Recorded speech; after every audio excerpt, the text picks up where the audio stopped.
Hello, you guys. So it's been a little. Let's chat. Let's chat about off-season things because now that I am settled in post-show, reverse is done, all of that good stuff, I think it would be helpful to talk about some mindset things and skills that I've learned over the years of being a competitive bodybuilder and a coach that help the transition away from a competition prep phase to make it a little bit easier mentally and emotionally, a little bit physically, on making that bit of a change, because I know it can be hard, especially for some first time competitors and the ladies that I pose with, to deal with the post show blues and the changes in their body and all of the things that go with it. So I'm just going to share some things that I've learned, maybe mentalities and mindset shifts that I've used to really help me embrace the changing seasons.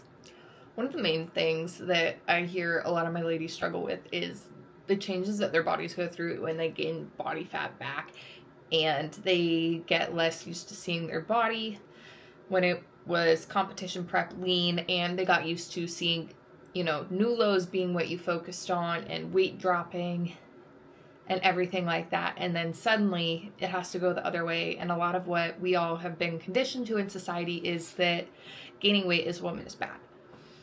So I think it's really important to reframe your perceptions of that and understand that trying to aim for body neutrality helps a lot with the mental back and forth on changing your perspective and changing the goals. You cannot indefinitely lose weight. You'll be 0 pounds. That's not possible. It's not healthy. So obsessing over losing weight or maintaining a certain low weight is not conducive to healthy living. And I think that's really important in a lot of this, is to create healthy habits and to create healthy lifestyles that help you for the rest of your life and that you can use to teach the people that you interact with, your family, friends, etc., so that you can be a positive resource for health, fitness, nutrition, and all of that to help inspire people to do these things and take control of their health. If you're only focused on being shredded, being lean, being the smallest version of yourself, you are not going to be inspiring people and helping people and serving others the best way possible for you.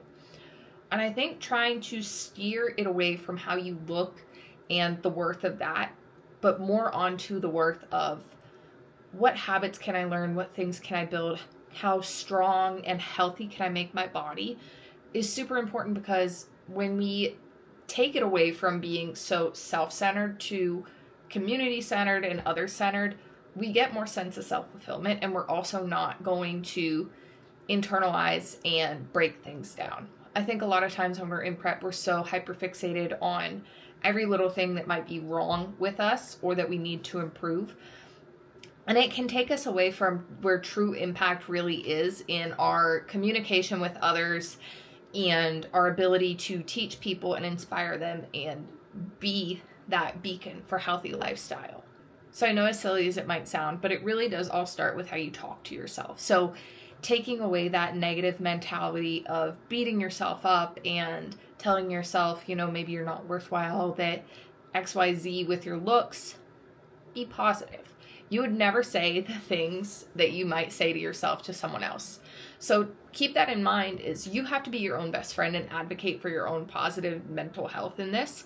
And if you are giving negative words and discourse to yourself, how are you supposed to have positive feelings about your changing body and transitioning from prep into off season? Because a lot of ladies already struggle where in prep you get a lot of attention about getting close to show day and that positive affirmation. So once that goes and you don't have the shiny object that everyone sees and comments on, you can already feel a little bit rejected from that. So if you pile onto it with your own negative bias, you're going to be fighting an extremely hard battle, and it does not make it easier to be negative towards yourself. So I always like to tell my ladies, speak kindly to yourself. Don't speak to yourself in a way that you would never speak to anyone else. And I think that's one of the biggest things, is if you tell yourself all of these terrible, mean things, you'd never say that to one of your friends or family members. So why would you say it to yourself? So that's one of the first components. The next biggest thing is a lot of ladies often feel like when they lose the hustle and bustle of prep and life slows down, that they've lost a part of themselves. They feel lost. They feel disconnected. I think the biggest thing is going into a prep, understand that it's going to take a lot of time, but you need to weave bodybuilding and contest preparation into your life as best as possible. If you make your entire existence become your prep, when it goes away, it's going to take away what you feel your life is in your existence. So it's extremely important to keep up with your normal hobbies, habits, lifestyle, etc., and be in competition prep at the same time. So trying to, enjoy the same things if you go on walks or go to certain classes or see certain people, keep those routines in place that you do day in and day out, year round, so that when you transition from coming out of prep and you don't have all that cardio, all of the structure to your lifts and the food deficit, that you have the regular things and it's not such a day to night difference of what you were doing in a contest prep versus outside of it. I think that's a super helpful thing for success, because if you feel like you've suddenly lost a big part of your life, it's going to leave you with an emptiness and feeling of loneliness. And that's one other thing where I discussed, you get a lot of attention, especially online. Keep those friendships alive. Still contribute in the bodybuilding community. Find ways to make friends. If you can go to shows, support other people online. Reach out to them, send uplifting DMs, give little tips like, oh, I really enjoyed this show during cardio, or this was one little meal hack that I really liked. Finding ways to give back, again, is going to help you as a person feel more connected and uplifted, because us as humans, we value connection with others and giving back. So finding ways to make it less about yourself and about everyone around you while doing this, self-centered kind of journey is going to allow you a bit more normalcy as you transition out of it. Because that's one of the biggest things, is having that community so that you have it year round and you don't just feel like for 12, 16, 20 weeks of your life is the only time that you can be a part of this, but year round. I think lastly, for quick advice, would be focus on the things you can control and focus on the things that are outside of your appearance that you can work on. So, maybe working on your mental, your stress mitigation and things like that. Focusing on your strength, reps in the gym, getting strong at certain exercises, being more present at home. Finding things that you can improve and use as a goal in the meantime that aren't focused on competition prep are going to be so huge for you. For me right now, it's trying to get a few pull-ups, even at a bit heavier of a weight, because during prep it's easy, and right now I want to challenge myself to keep that same level of strength year-round. So it's one of those things that it's a fun challenge for me, and I can do that, and then trying to keep up and going on walks.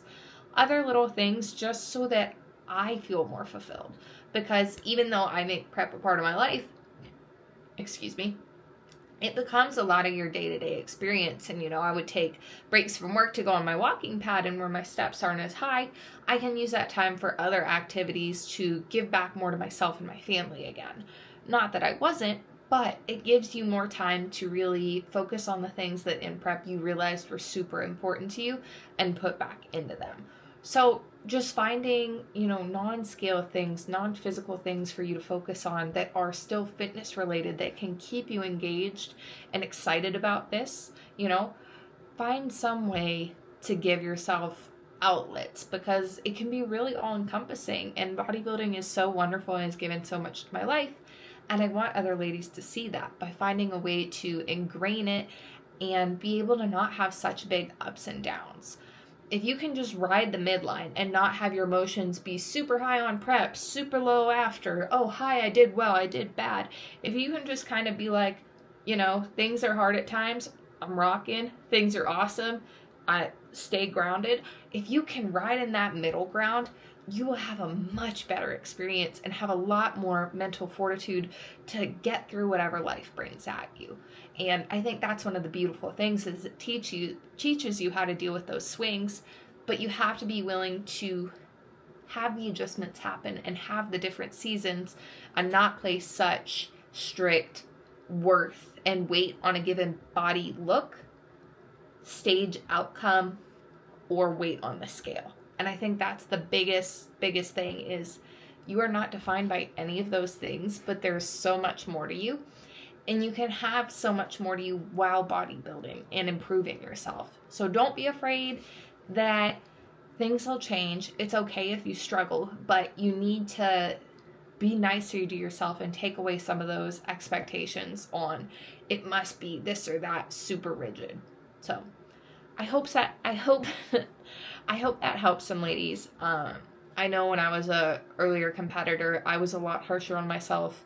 It did not make me make more progress by being so rough versus just being kinder to myself and doing it all out of self-love versus, feeling like I'm unworthy has made such a huge difference. So please take it easy, you guys. I know the season for a lot of us is ending, but it's okay. We still have the community and we can still focus on our goals without it. So I will talk to you guys all later. I hope you have a good day.